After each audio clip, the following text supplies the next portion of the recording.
அனைவருக்கும் வணக்கம். குரு தசை, சனி தசை எப்படி இருக்கும்? குரு தசை, சனி தசை எப்படி இருக்கும்? எந்த தொழில் செய்யலாம்? Welcome to free Vedic astrology Tamil. Like பண்ணுங்கள், ஷேர் பண்ணுங்கள், சப்ஸ்கிரைப் பண்ணுங்கள். நேற்று கிருஷ்ணா ஜாதகம் பாட்டுன்னு பார்த்தோம். இப்போ கிருஷ்ணாவோட ஜாதகம் பார்ட் 2 பார்க்க போகிறோம். ஸோ ஏற்கனவே சொன்ன மாதிரி லக்னம் சுபத்தமாக இருக்குது. லக்னாதிபதி செவ்வாய் சுபத்தமாக இருக்கார். லக்னாதிபதி செவ்வாய் உச்சம் பெற்று வர்க்கோத்தமமாகி குருவோட 7ஆம் பறவையில் குருவோட 7ஆம் பறவையில் சுபத்தமாக இருக்கார். 5ஆம் இடத்து அதிபதி 9ஆம் இடத்துல உச்சமாக இருக்கார். குரு உச்சமாக இருக்கார். 5ஆம் இடத்து அதிபதி குரு பகவான் அவர் 9ஆம் இடமான பாக்கியஸ்தானத்தில் உச்சமாக இருக்கார். லக்னத்தையும் பார்க்குறாரு. 3ஆம் இடத்தையும் பார்த்து சுபத்துவப்படுத்துறாரு. தன்னோட சொந்த வீடான 5ஆம் இடத்தையும் பார்த்து சுபத்துவப்படுத்துறாரு. 9ஆம் வீட்டு அதிபதியான பாக்கியஸ்தானம் குரு உட்காந்து சுபத்துவப்படுத்துது. 9ஆம் அதிபதி சந்திரன் 9ஆம் அதிபதியான சந்திர பகவான் 11ஆம் இடமான லாபஸ்தானத்தில் உட்காந்துருக்காரு. லக்கத்துக்கு 11ஆம் இடமான லாபஸ்தானத்தில் உட்காந்துருக்காரு. ஒளி பொருந்த சந்திரன், பௌர்ணமி பக்கத்தில் இருக்க சந்திரன். ஸோ 9ஆம் அதிபதியும் நல்லா சுபத்துவமாக இருக்குது. ஸோ 1, 5, 9 வலுத்த ஜாதகம். 1, 5, 9ஆம் அதிபதிகள் வலுத்த ஒரு நல்ல யோகமான ஜாதகம். நல்ல ராஜ யோகமான ஜாதகம். விருச்சிக லக்னத்துக்கு 7க்கும் 12க்கும் அதிபதியான சுக்கிர பகவான் லக்னத்துக்கு 4ஆம் இடத்துல திக்பலமாக இருக்கார். லக்னத்துக்கு 7க்கும் 12க்கும் அதிபதி, அதாவது லக்னத்துக்கு கடத்திரக்காரன். விருச்சிக லக்னத்துக்கு கடத்திரக்காரகன் மற்றும் அயன சயன போகஸ்தானத்துக்கு அதிபதியான சுக்கிர பகவான். அந்த சுக்கிரன் லக்னத்துக்கு 4ஆம் இடத்துல திக்பலமாகி நல்ல வலுவாக இருக்கார். சுக்கிரன் கும்பராசியில் இருக்கார். கும்பராசி சுக்கிரனுக்கு நட்பு வீடு. கும்பராசி சுக்கிரனுக்கு நட்பு வீடு. ஸோ விருச்சிக லக்னத்துக்கு 4ஆம் இடத்துல சுக்கிரன் இருக்கார். சுக்கிரன் திக்பலமாகி நல்ல வலுவாக இருக்கார். இந்த ஜாதகத்தில் சுக்கிரன் திக்பலமாகி நல்ல வலுவாக இருக்கார். சுக்கிரன் லக்னத்துக்கு 4ஆம் இடத்துல சுக்கிரனுக்கு சுக்கிரன் திக்பலமாகி நல்ல வலுவாக இருக்கார். கும்பராசியில் நட்பு வலுப்பெற்றிருக்காரு சுக்கிரன். ஸோ சுக்கிரனும் நல்லா வலுப்பெற்றிருக்காரு. சுக்கிரன் 4ஆம் இடத்துல திக்பலமாக இருக்கார். 4ஆம் இடங்கிறது தாய்ஸ்தானம், மாத்ருஸ்தானம், வீடு வண்டி வாகனஸ்தானம்.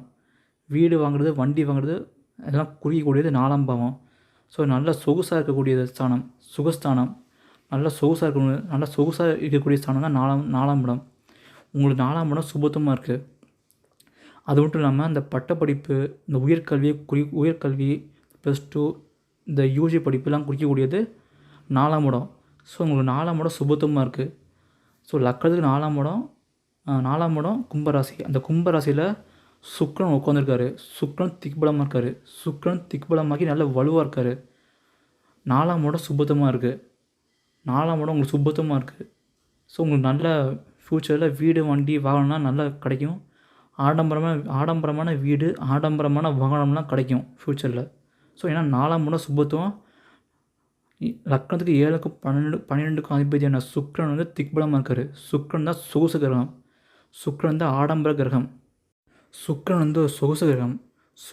ஒரு சொகுசு கிரகம், நல்ல ஆடம்பரமான கிரகம். சுக்கிரன் ஆடம்பரத்தை குறிக்கக்கூடியது. உங்களுக்கு சுக்கிரனும் நல்ல பலமாக இருக்கார். லக்னத்துக்கு 4ஆம் இடத்துல சுக்கிரன் திக்பலமாகி நல்ல வலுவாக இருக்கார். நல்ல சுபத்துவமாக இருக்கார். ஸோ அடுத்து சூரிய பகவான். லக்னத்துக்கு 10ஆம் இடத்து அதிபதி சூரிய பகவான்.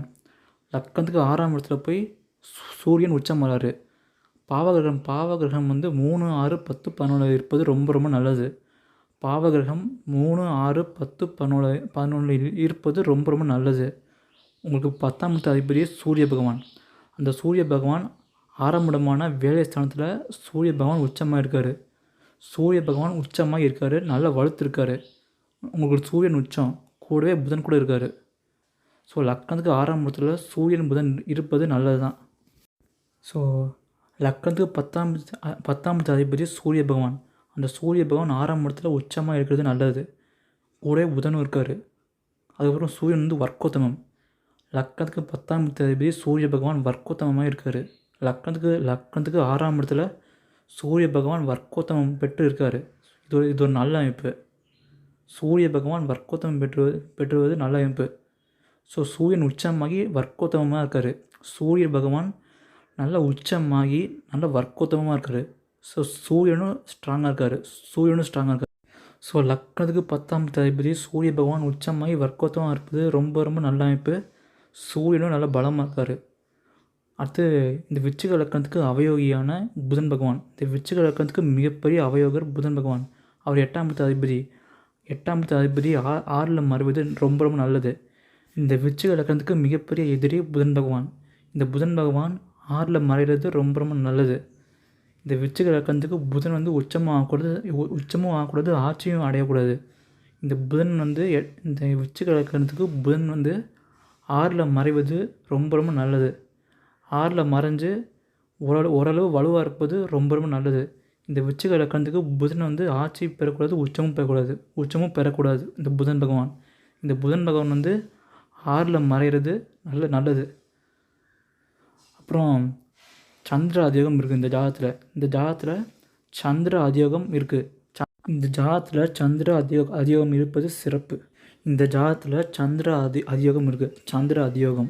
சந்திர அதியோகம்னா பௌர்ணமி சந்திரன் மற்றும் பௌர்ணமி பக்கத்தில் இருக்க ஒளி புதிய சந்திரன் 6, 7, 8ல் சுபகிரகமான குரு, புதன், சுக்கிரன் இருப்பது சந்திர அதியோகம். அந்த சந்திர அதியோகம்னா சந்திரனோட சுப ஒளி வந்து சுபகிரகமான சந்திரனோட சுப ஒளி கதிர்வீச்சு வந்து சுபகிரகமான புதன், சுக்கிரன், குரு மேலே படுறது தான் சந்திர அதியோகம். அந்த ஒளி வாங்கிய சுபகிரகங்கள் சுபத்துவம் அடையும். ஸோ இதுக்கு பேர் தான் சந்திர அதியோகம். ஸோ இந்த ஜாதகத்தில் சந்திர அதியோகம் இருக்குது. ஸோ சந்திரனுக்கு 6ல் சுக்கிரன் இருக்கார். ஸோ சந்திரனோட ஒளி கதிர்வீச்சு வந்து சுக்கிரன் மேலே படுது. ஸோ சுக்கிரன் சுபத்துவமாகுது. ஒளி பொருந்திய சந்திரனுக்கு 6ல் இருக்கிற சுக்கிரன் வந்து அந்த சந்திரனோட ஒளி வந்து படுது. சந்திர அதியோக ஒளியில் சுக்கிரன் சுபத்துவமாக இருக்கார். சந்திர அதியோக ஒளியில் சுக்கிரன் வந்து சுபத்துவமாக இருக்கார். அந்த சந்திர அதியோகம்னா சந்திரனோட சுப ஒளியில் சுக்கிரன் வந்து சுபத்துவமாக இருக்கார். அது மட்டும் இல்லாமல் சந்திர அதியோக ஒளியில் புதனும் சுபத்துவமாக இருக்கார். சந்திர அதியோகம்னா 6, 7, 8ல் சுபகிரகம் உட்காந்து சந்திரன் வந்து நல்ல ஒளி பொழிந்து சந்திரனாக இருக்கணும். அந்த சந்திரனோட ஒளி வந்து சுக்கிரன் மற்றும் புதன் மேலே படுது. இந்த சந்திர அதியோக சுப ஒளி வந்து புதன் மற்றும் சுக்கிரனுக்கு படுது. ஸோ புதன் சுபத்துவம், சுக்கிரனும் சுபத்துவம். சந்திர அதியோக ஒளி சுக்கிரன் மேலே படுது, சுக்கிரன் சுபத்துவம். சந்திர அதியோக ஒளி புதன் மேலே படுது. ஸோ புதனும் சுபத்துவம். ஸோ சந்திர அதியோக ஒளியில் சுக்கிரன் மற்றும் புதன் சுபத்துவமாக இருக்குது. சுக்கிரன் சுபத்துவமாக இருக்குது, புதனும் சுபத்துவமாக இருக்குது. சந்திர அதியோக ஒளி கதிர்வீச்சு புதன் மேலேயும் படுது. ஸோ புதனும் சுபத்துவம், சுக்கிரனும் சுபத்துவம். அடுத்து 7ஆம் இடத்துல ராகு இருக்கார். இப்போ ராகு தசை நடக்குது. அதுக்கப்புறம் 8ஆம் இடத்துல சனி இருக்கார். இந்த விருச்சிக லக்னத்துக்கு எதிரி வந்து சனி பகவான். இந்த விருச்சிக லக்னத்துக்கு மிகப்பெரிய எதிரி சனி பகவான். அந்த சனி பகவான் 8ஆம் இடத்துல மறைகிறது நல்லது தான். அந்த சனி பகவான் வந்து 8ஆம் இடத்துல மறைவது ரொம்ப ரொம்ப நல்லது. இந்த விருச்சிக லக்னத்துக்கு எதிரி வந்து சனி பகவான். இந்த சனி பகவான் லக்னத்துக்கு 8ஆம் இடத்துல மறைவது நல்லது தான். ஏன்னா பாவகிரகம் 8ஆம் இடத்துல மறைகிறது நல்லது. இந்த லக்னத்துக்கு அவயோகர் 8ஆம் இடத்துல மறைவது நல்லது. அந்த சனி வந்து மிதுன வீட்டில் இருக்கார். சனி வந்து புதனோட வீட்டில் இருக்கார். சனி வந்து நட்பு பெற்றிருக்காரு. ஏன்னா சனி வந்து புதனோட வீட்டில் இருக்கிறனால சனி பகவான் வந்து நட்பு பெற்றிருக்காரு. சனிக்கு வீடு கொடுத்த புதன் வந்து 6ஆம் இடத்துல இருக்கார். புதன் சுபத்துவமாக இருக்கார். சனி 8ல் மறைவது நல்லதான். ஏன்னா லக்னம் அவயோகி 8ல் மறைவது நல்லதான். இந்த லக்னத்துக்கு அவயோகியான சனி பகவான் திக்பலத்துக்கு அருகில் இருக்கார். சனி பகவான் வந்து திக்பலத்துக்கு அருகில் இருக்கார். இந்த ஜாதகத்தில் சுக்கிரனும் திக்பலம், சனி பகவான் திக்பலமாக இருக்கார். ஆனால் சனி பகவானுக்கு சுப தொடர்பு கிடையாது. சனி பகவானுக்கு சுப தொடர்பு இல்லை. ஸோ இதான் கொஞ்சம் மைனஸாக இருக்குது. சனி பகவானுக்கு சுப தொடர்பு இல்லாதது கொஞ்சம் மைனஸ் தான். இப்போ உங்களுக்கு ராகு தசை நடக்குது. ராகு தசை 2016ஆம் ஆண்டு மே மாதம் ஸ்டார்ட் ஆயிடுச்சு. 2034ஆம் ஆண்டு தான் முடியும் ராகு தசை 2016லேருந்து 2034 வரையும் இருக்குது. நீங்கள் ட்ரேடிங் பண்ணலாமான்னு கேட்டுறீங்க. உங்களுக்கு ட்ரேடிங் செட் ஆகாது. நீங்கள் ட்ரேடிங் பண்ண வேண்டாம் பிரதர். உங்களுக்கு வந்து ட்ரேடிங் செட் ஆகாது. ஒருத்தர் வந்து நல்லா ட்ரேடிங் பண்ணணும்னா 6, 8, 12ஆம் இடம் சுபத்துவமாக இருக்கணும். மறைவு ஸ்தானங்களான 6, 8, 12ஆம் இடம் சுபத்துவமாக இருக்கணும். உங்களுக்கு 6ஆம் இடத்துல உச்சம் பெற்ற சூரியன் புதன் இருக்கார். அந்தளவுக்கு சுபத்துவம் சொல்ல முடியாது. 8ஆம் இடத்துல சனி இருக்கார். 12ஆம் இடத்துல அந்தளவுக்கு சுபத்துவம் இல்லை. 12ஆம் இடத்த சூரியன் மற்றும் புதன் பார்க்குறாங்க. ஸோ 12ஆம் இடம் அந்தளவுக்கு சுபத்துவமாக இல்லை. ஸோ நீங்கள் ட்ரேடிங் பண்ண வேண்டாம். உங்களுக்கு ட்ரேடிங் செட் ஆகாது. நீங்கள் ட்ரேடிங் பண்ண வேண்டாம். உங்களுக்கு ட்ரேடிங் செட் ஆகாது. உங்களுக்கு ட்ரேடிங் செட் ஆகாது. ஸோ நீங்கள் எந்த தொழில் பண்ணலாம்னு கேட்டுறீங்க. நீங்கள் எந்த தொழில் பண்ணலாம்னு கேட்டுறீங்க. நீங்கள் வந்து செவ்வாயோட தொழில் பண்ணலாம் அண்டு குருவோட தொழில் பண்ணலாம். உங்களுக்கு செவ்வாயோட தொழில் நீங்கள் பண்ணுவீங்க. உங்களுக்கு வந்து செவ்வாயோட தொழிலில் இன்ட்ரெஸ்ட் இருக்கும். அதுக்கப்புறம் குருவோட தொழிலில் உங்களுக்கு இன்ட்ரெஸ்ட் இருக்கும். ஏன்னா லக்னம் மற்றும் ராசிக்கு 10ஆம் இடத்துல செவ்வாய் மற்றும் குரு வந்து சம்மந்தப்படுது. இதில் செவ்வாய் சுபத்துவமாக இருக்குது. குருவும் 10ஆம் இடத்துக்கிட்ட தொடர்பு கொள்ளுது. ஸோ உங்களுக்கு செவ்வாய் மற்றும் குருவோட தொழில் தான் இன்ட்ரெஸ்ட் இருக்கும். உங்களுக்கு வந்து செவ்வாயோட தொழிலில் இன்ட்ரெஸ்ட் இருக்கும். செவ்வாய் தொழிலில் உங்களுக்கு ஆர்வம் இருக்கும். லக்னம் மற்றும் ராசிக்கு 10ஆம் இடத்துக்கிட்ட செவ்வாய் தொடர்பு கொள்ளுது. ஸோ செவ்வாய் தொழிலில் இன்ட்ரெஸ்ட் இருக்கும். செவ்வாயோட துறையில் இன்ட்ரெஸ்ட் இருக்கும். இந்த ரியல் எஸ்டேட்டு, இந்த லேண்டு வாங்கி போடுறது, ரியல் எஸ்டேட்டு. ஸோ செவ்வாயோட துறையான கேட்ரிங் பிஸ்னஸ்ஸு, ரியல் எஸ்டேட்டு, அந்த land related business, real estate, catering, அப்புறம் கன்ஸ்ட்ரக்ஷன் கம்பெனி, கட்டுமான கம்பெனி, இந்த வீடு கட்டுற கம்பெனிலாம் இருக்குல்ல, அந்த மாதிரி கம்பெனி வைக்கிறது, ரியல் எஸ்டேட்டு, கட்டுமானத்துறை, கேட்ரிங், இதுதான் இந்த மாதிரி தொழிலில் உங்களுக்கு இன்ட்ரெஸ்ட் இருக்கும். முக்கியமாக நீங்கள் கேட்ரிங் பிஸ்னஸ் பண்ணால் நல்லாயிருக்கும். இந்த கேட்ரிங் சொல்லுவாங்க, அந்த கேட்ரிங் கம்பெனி, இந்த கல்யாண பந்தலெலாம் சாப்பாடு போடுறது, இந்த கல்யாணத்தில் சாப்பாடு போடுற கம்பெனி, கேட்ரிங் கம்பெனி, அந்த மாதிரி ஒரு கம்பெனி ஆரம்பித்தா உங்களுக்கு நல்ல லாபம் பெறலாம். கேட்ரிங் கம்பெனி உங்களுக்கு செட் ஆகும். Catering company. அதுக்கப்புறம் குருவோட தொழிலான ஃபினான்ஸு, தங்கம், கோல்டு பிஸ்னஸ், இந்த தங்க நகைகள், தங்க கடை, தங்க வியாபாரி, இந்த தங்கம் related gold related business, finance, இந்த ஃபினான்ஸு, கோல்டு, இதெல்லாம் குருவோட சம்மந்தப்பட்டது. ஸோ நீங்கள் குருவோட தொழிலும் பண்ணலாம். குருவோட தொழிலான தங்கம் சம்மந்தப்பட்ட கடை, நகைக்கடை, முக்கியமாக நகைக்கடை, ஃபினான்ஸ் ரிலேட்டட் பிஸ்னஸ்ஸு, நகைக்கடை, இந்த மாதிரி பிஸ்னஸ்லாம் பண்ணலாம். ஏன்னா இதெல்லாம் குருவோட தொழில்கள். ஸோ நீங்கள் குருவோட தொழிலும் நீங்கள் எடுத்து பண்ணலாம். பார்ட் டைமாக நீங்கள் கேட்ரிங் தொழிலை எடுத்து செய்யலாம். நீங்கள் கேட்ரிங் கம்பெனி மாதிரி ஆரம்பிச்சு அது மூலிமா நீங்கள் சம்பாதிக்கலாம். கேட்ரிங் கம்பெனி வந்து செவ்வாயோட காரகம்.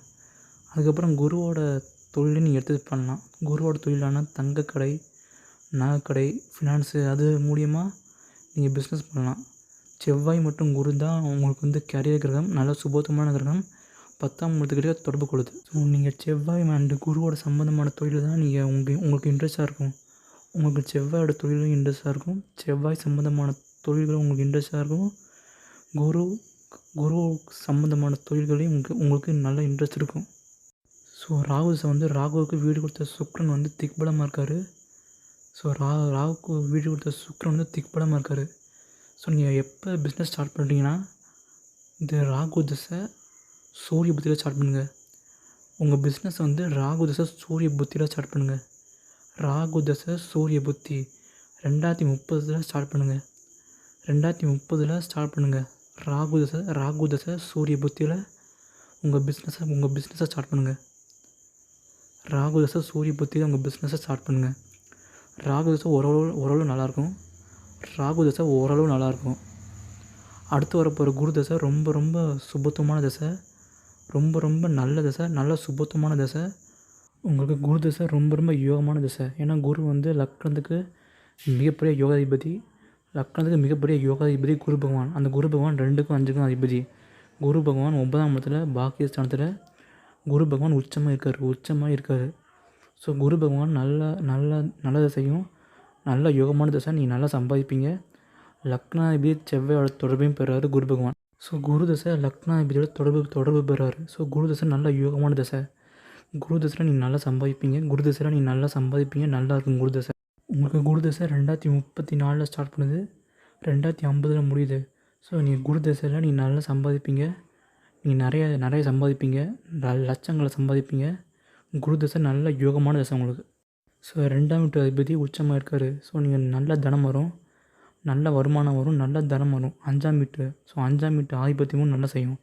பூர்வ புண்ணியஸ்தானம், புத்திரஸ்தானம்லாம் நல்லா கிடைக்கும்.